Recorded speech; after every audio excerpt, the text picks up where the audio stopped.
today we're going to be reviewing Splinter Cell Chaos Theory. It's one of the best critically acclaimed games of all time. It got a 9.9. It says it's the best game ever on Xbox, and I guess we're going to check that out.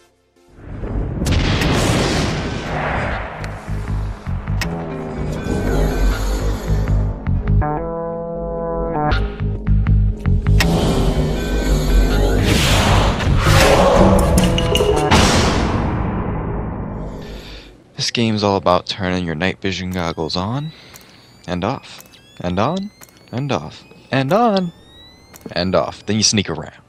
Wrong. It's so much more than that. It's not just a stealth game. Michael Ironside voices Sam Fisher in such a miraculous way that provides not only a depth to his character, but a good bit of humor to lighten the mood in such tense situations. All the characters have humor. Even the NPCs do things like this. It's great. So beyond that, it's kind of sandboxy for the time. It's really modern. You just can't help but love it. If stealth isn't your thing, you can actually blow people up and run around too. It's not 100% recommended, it's not 100% effective, and it kind of loses some of the integrity of the game, but the option's still there for you violence-loving psychopaths. Where are they looking at board? I can see something. Next thing I want to discuss is manipulation of light. The shadows are so impressive, and the way your character just flows in and out of the darkness is one of the most mesmerizing things to experience. It really makes the stealth gameplay not stale, and every new situation you're faced with just feels inherently unique. It's just something I've always loved about this series.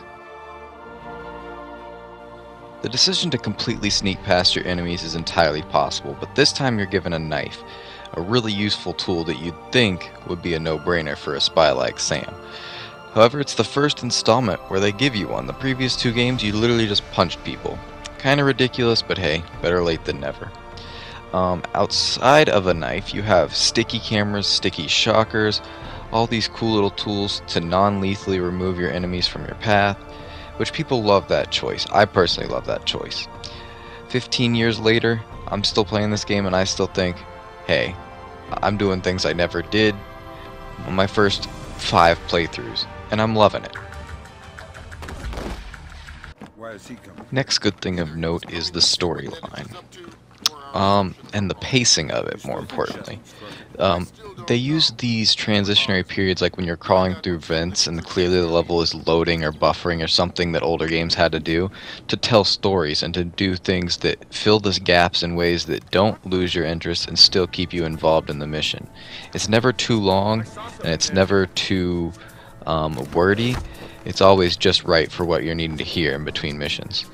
My one complaint is I just hate it. I hate it when game developers use the title of the game. Your own little chaos theory, throw the world into war and hope that what comes out the other side is better. It will be better. I'm totally joking. That scene is actually probably one of the best written and tense scenes in the entire game. Really, this game is flawless, and if that's not enough, you have this little multiplayer section where you can hop in with your friends and just hilarious stuff happens. You can roll around and knock people out, and then your partner just unloads on you and kills you, and it's just hilarious. It's great laughs. Or you can have really badass sections where you time things just perfectly. All in all, I have to agree with the back of the box, and this game is a 9.9 out of 10. It is just about as perfect as you can get for the time period, and with just a couple slight tweaks to a couple levels, I think it's a flawless game. Hey guys, we're back at the end of the video. I just want to say thank you for watching. I know that there's 1.5 million reviews of Chaos Theory and people just saying Chaos Theory is great, and I get that, but I had a good time making it, and maybe some of my subscribers have not seen these reviews. I've watched 1 million of them because I'm obsessed with this series, and that's fine. But yeah, 15-year-old game, outside of like maybe Gears of War, it's probably the best Xbox game, in my opinion. So yeah guys, stay quiet, stick to the shadows, and finish your mission.